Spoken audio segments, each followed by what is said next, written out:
First, we're affected by what we know. When I talk to the kids in high school classes, college classes, that's the first thing I tell them. Get the information while you're here. Right? Nothing worse than being stupid when you get out of school. So get the information. Being broke is bad, but being stupid is what's really bad. And what's really, really bad is being broke and stupid. Nothing much worse than that, unless you're sick. Right? Sick, broke, and stupid. That's about as far as you can fall unless you're ugly, right? But surely that would be the ultimate, right? The ultimate negative life. Ugly, sick, broke, and stupid.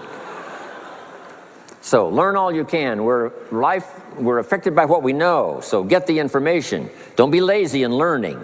Don't be lazy in going through the books, building your library, coming to classes like this consistently. Some of them will be so dramatic, your life will never be the same.